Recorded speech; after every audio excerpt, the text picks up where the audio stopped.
This island was born from fire and ash. This island smells of pine, banana and salt. And it's one of the best places on earth to watch the stars. This is La Palma. In this video, we'll show you the most remote and breathtaking corners of Isla Bonita. Take you to one of the oldest festivals that happens once in 5 years, and walk you through black lava field. You'll see how people still live in caves and also make friends with local parrots. So let's go! As you know from our previous video, we spent some time on Tenerife, and when it was time to decide what to do next, we thought, why not keep exploring the Canary Islands? We opened the map and agreed, we are going to La Palma.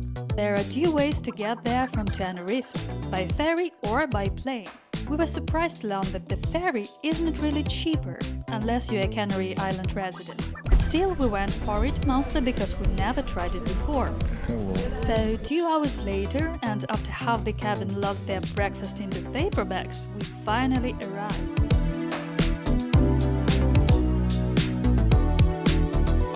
Isla Bonita! It's so strong, so it's almost impossible to take a camera straight.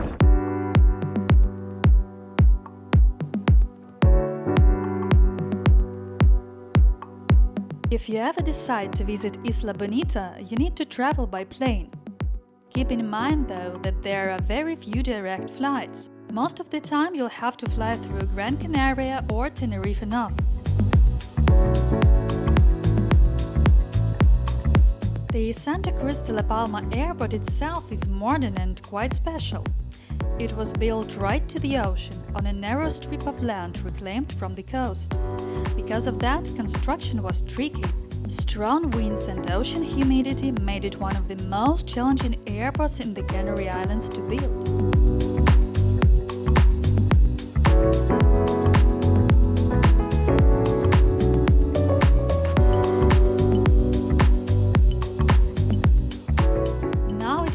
Around 1.4 million passengers per year and offers one of the most scenic landings you can imagine.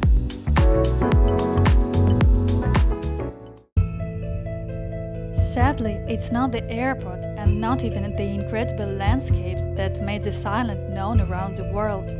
In 2021, La Palma faced one of the most powerful volcanic eruptions in its history. The Tajogaite volcano erupted in the Cumbre Vieja ridge. The eruption lasted for 85 days straight, destroying entire villages. Lava covered around 1,200 hectares of land and destroyed 1,600 homes. At the same time, the eruption created 84 kilometers of new roads and over 200 hectares of new coastline.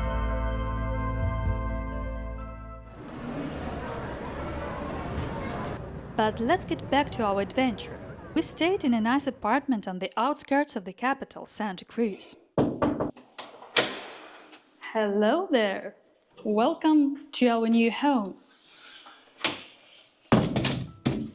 So this is our apartment in the island of La Palma, and here you can see a lovely studio, loft table. On this side you can see a kitchen area with everything you may need for cooking. And here there is a lovely blue sofa and an armchair. And by the way, our working station is located here. One of the most important things in this flat is a tiny but very scenic balcony. I don't know if you see it, but over there, somewhere over there, there is Mount Teide.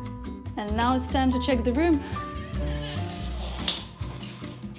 So this is our spacious bed and a really cool view. Pretty much the same you have just seen, but still this is from our room where we sleep and we can watch the ocean like every every day. Our host was a pleasant Spanish man who offered us a welcome package of local beer, snacks and fruits. He also told us that we had arrived just in time for a festival that takes place only once every 5 years. We're in Santa Cruz de la Palma, and we arrived here in a very special occasion. Once in 5 years, people here celebrate a special event, which is called Bajada de la Virgen de las Nieves, which is literally translated the descent of Our Lady of Snows. The celebration lasts for about a month, usually in July and early August. The main events happen in the final 2 weeks. It begins with the descent of the Virgin Mary statue from her sanctuary in the mountains, Ermita de las Nieves, down to Santa Cruz de la Palma, where she stays for several weeks.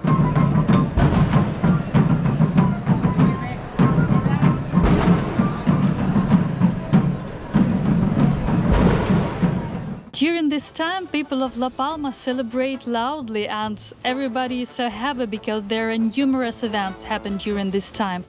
One of the most famous events is La Danza de los Enanos, or the Dance of the Dwarves. It's a surreal comic performance where dancers suddenly shrink into tiny dwarfs mid-show using a clever costume trick. There is also La Pangorda, a colorful parade with paper lanterns made by kids, and Minuet, a historic dance that recreates the 18th century court scenes.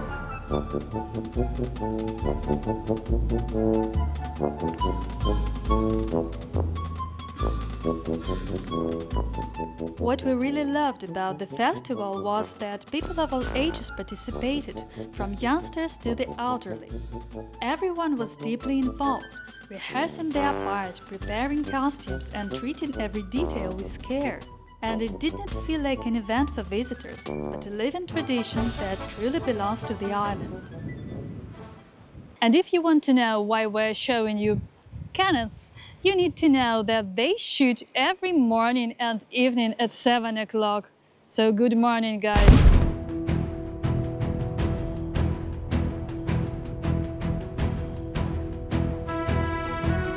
To be honest, the first thing that really shocked us wasn't the festival or the colorful decorations all over the city walls. It was a ship right in the middle of the town. So, this is approximately a half-sized copy of Santa Maria vessel on which Christopher Columbus discovered America. It was built as a decoration for festival in 1940, and since 1975, Naval Museum operates here.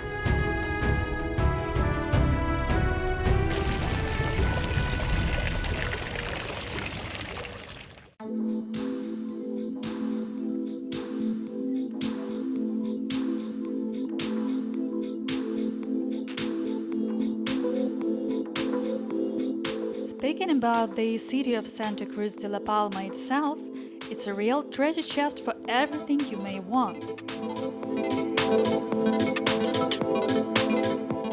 Colonial houses with iconic wooden balconies filled with flowers are literally everywhere.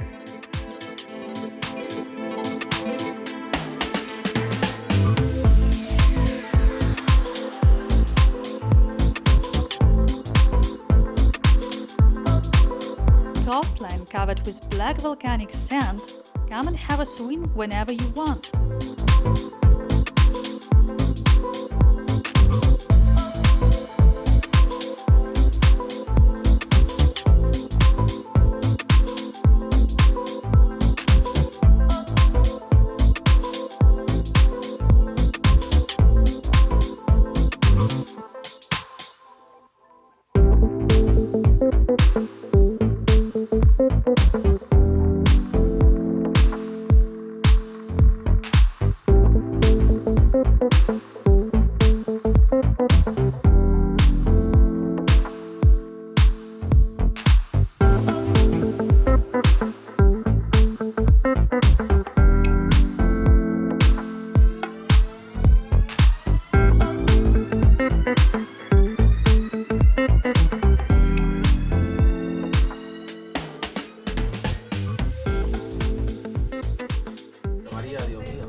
In the mood for some history?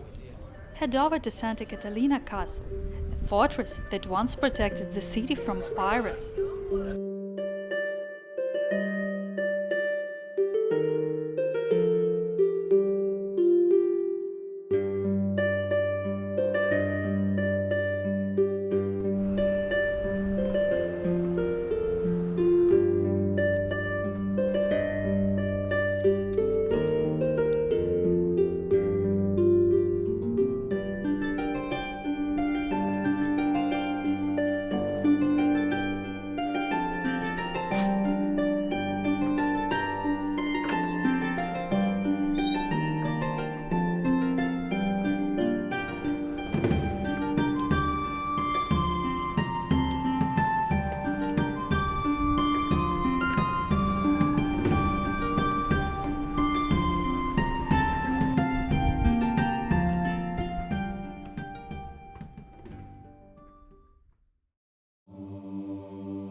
Want to dive into local culture and religious traditions? Iglesia de Santo Domingo de Guzman, built in the 16th century, will tell you a lot about the island.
Various museums and exhibitions are literally on every corner.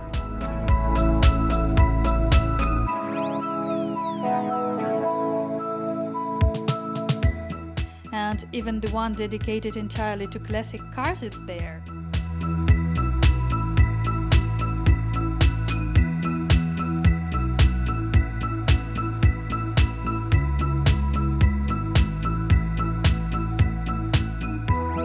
To sum up, every corner of Santa Cruz de la Palma looks like a scene from a postcard, and the whole city feels cozy and timeless.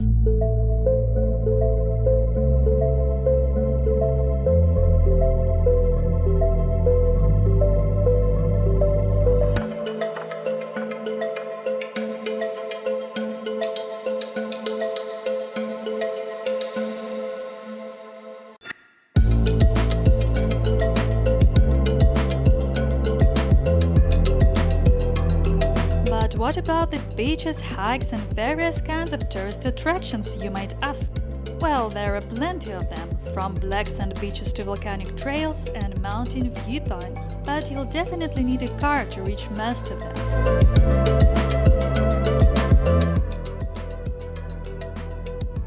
Serpentines, much tougher than in Tenerife. Besides, many places here are remote and you won't get there by public transportation. Still, every place to reach by car is totally worth it.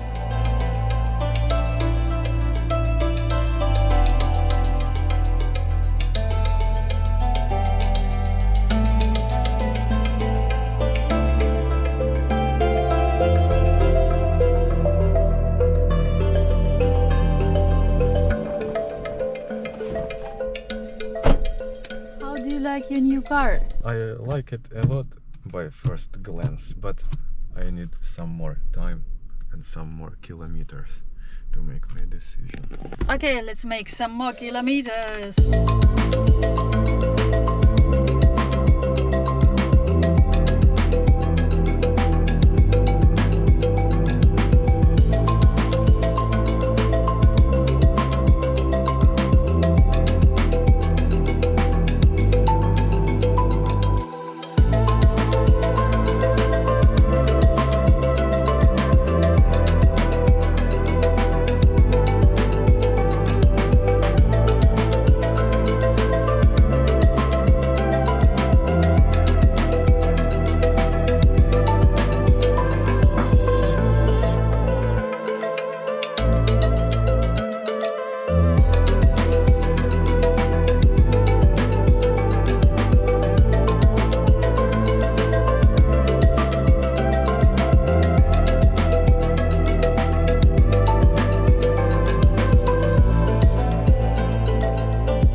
have rented a car.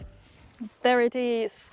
And this means that we can finally reach more remote destinations. So we arrived to the viewpoint, which is called Salto de Tigalate y Barranco Hondo. They promise a breathtaking view here, so we are going to check it out and show you what's here.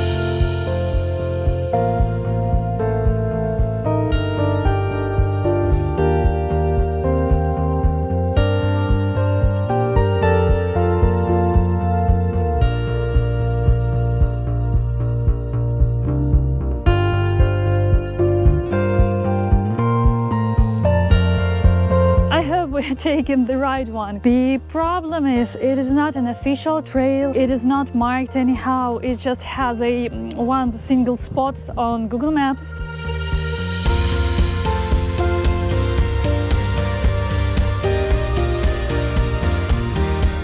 Look at that, by the way.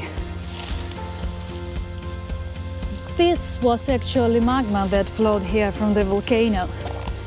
And now it turned to stone, and we can walk in it.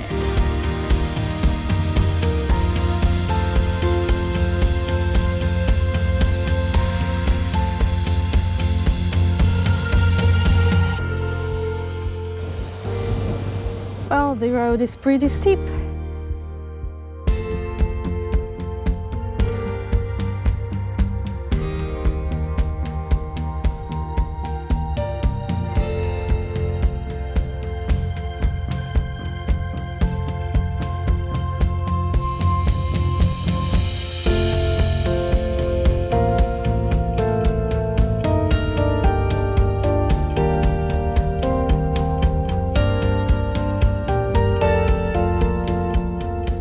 And another thing you need to know, the road here to this viewpoint isn't very friendly. It's rideable, of course, but just take into account that not all cars can pass here safely. You know, you should be very attentive like we are right now.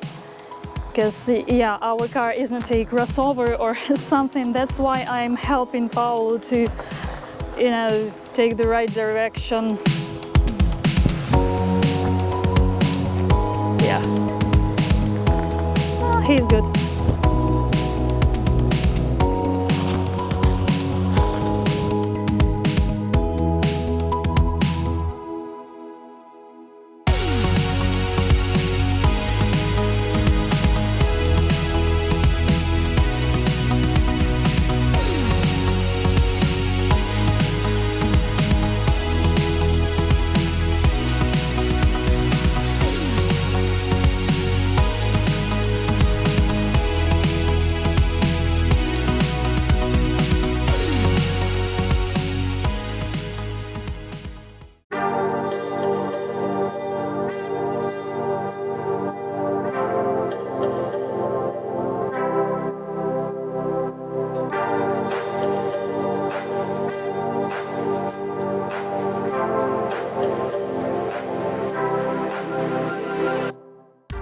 Speaking of remote beaches, Playa de Nogales is consistently listed among the top ones in Spain and the Canary Islands. Getting there isn't easy. It's located on the northern coast of La Palma near the town of Puntallana. And you have to drive along winding mountain roads and then walk down a steep path curved into the cliff. But once you reach the bottom, it feels like you've found a hidden world.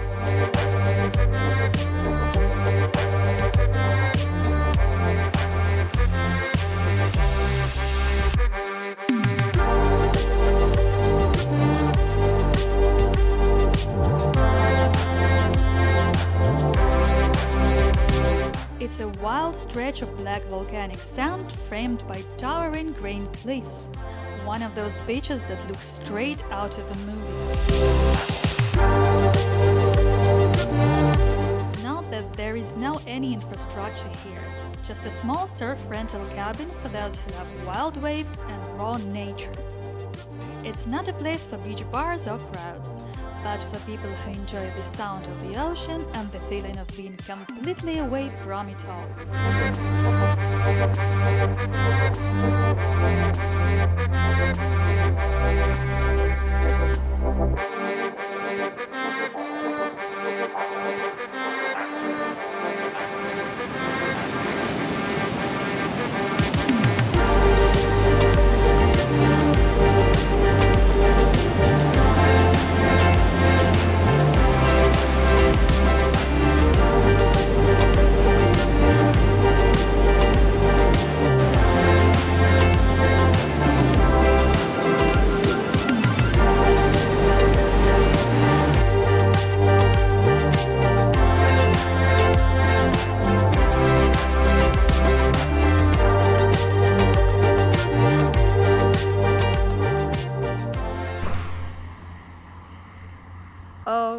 Okay, so there is a situation, you know, that there is a festival here on La Palma. Because of this festival, they kind of block roads, as you can see there. They make parking lots from usual roads, and because of that, we cannot get home. Only solution for us is just to leave our car here on this improvised parking and go home by foot. It's about 25 minutes, just a little bit. After a long day, well, okay, there are no options. Tomorrow we will come here.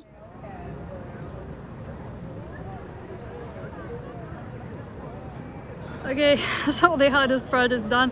You can see behind my back that there are tons of people. The street, it's also pedestrian right now, although usually it's just a usual street with cars and everything. We are almost home.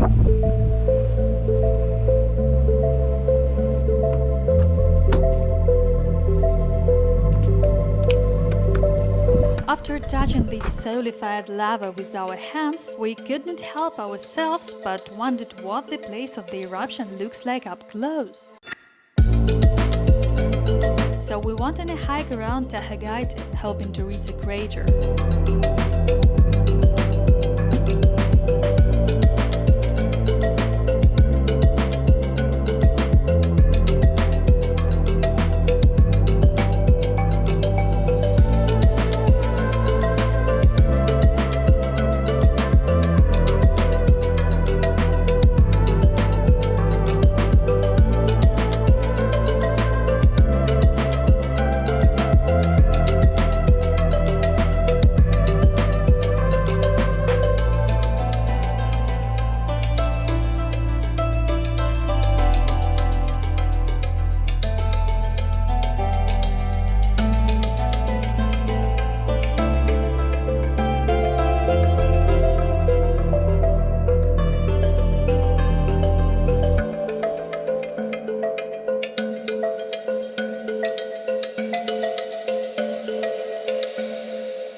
It turned out you cannot get there without a guided tour. The area is still restricted for safety reasons.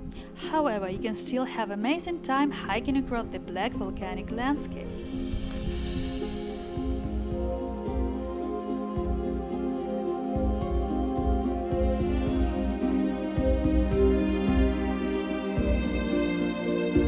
We started our hike from an astronomical viewpoint.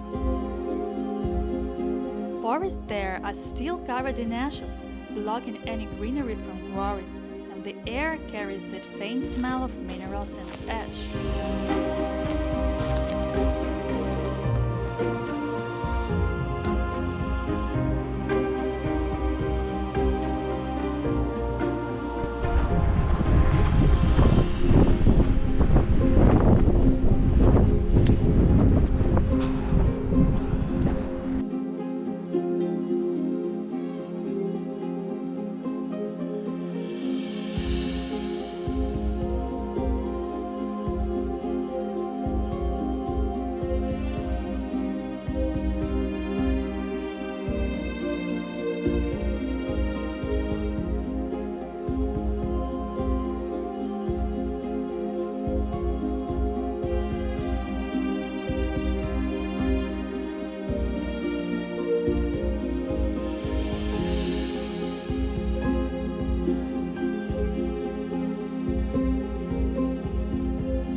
and the astronomical viewpoint located at the beginning of the trail inspired us to book a stargazing tour.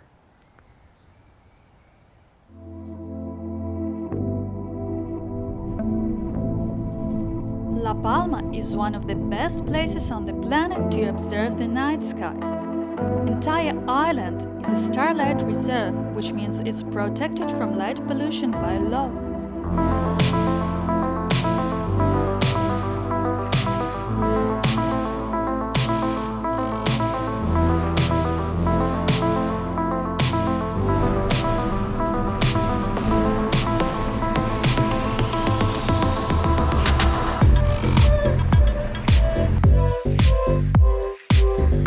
Watching the stars happen, we booked a guided tour. The bus took us to the highest and clearest spot for stargazing, Roque de los Muchachos, located at 2,426 meters above the sea level.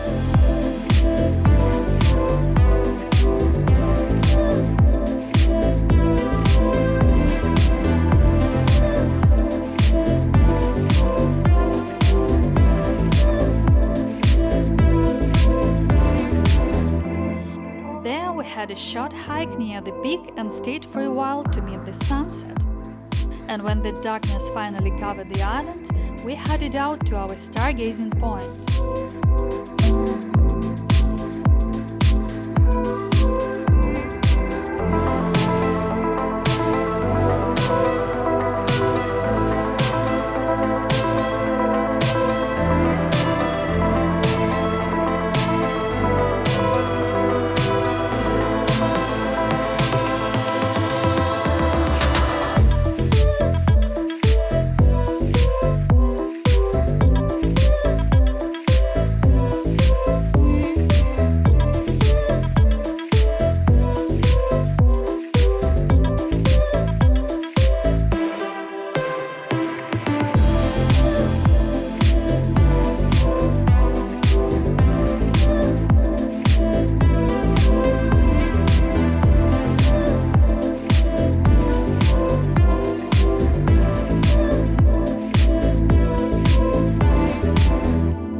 Roque de los Muchachos is the home to some of the world's most advanced telescopes, including the Gran Telescopio Canarias, the largest optical telescope on Earth.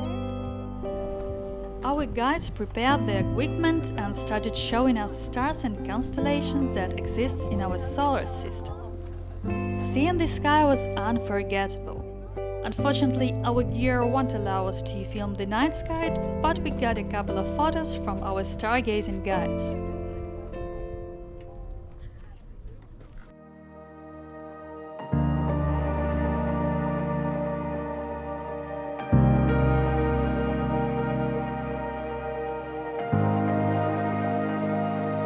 One of the most beautiful and also most important areas on La Palma is La Galga. It preserves part of the island's ancient laurel forest, a rare ecosystem that once covered much of southern Europe millions of years ago.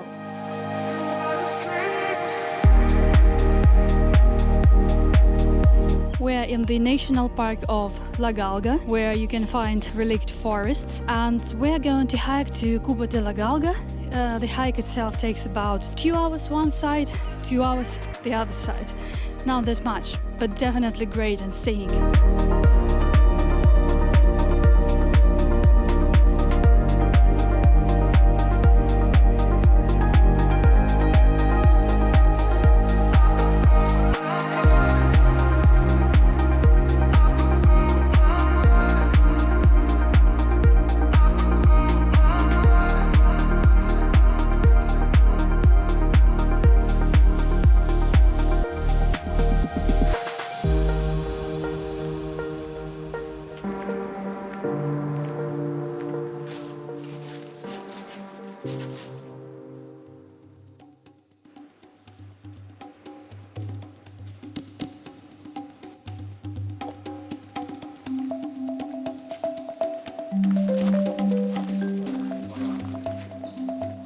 What is that? That's water.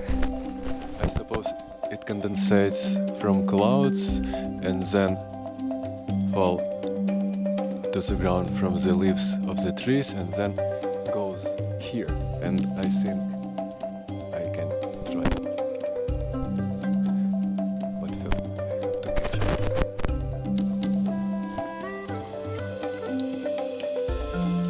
How does it taste? Like water.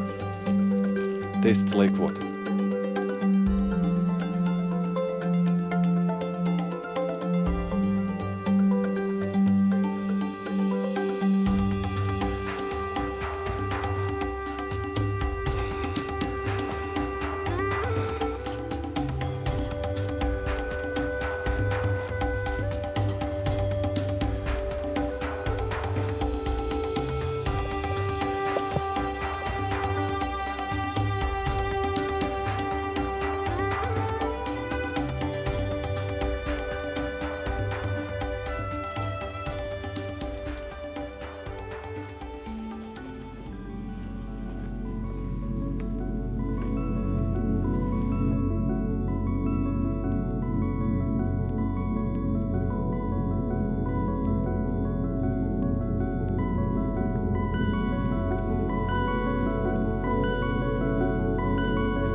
Galga. We just decided to keep driving through endless banana farms and see where the road takes us. And somehow we ended up in a place that doesn't even exist on Google Maps. It was a tiny fishing village hidden from the world. No signs, no tourists, just a few houses built right into the volcanic rock.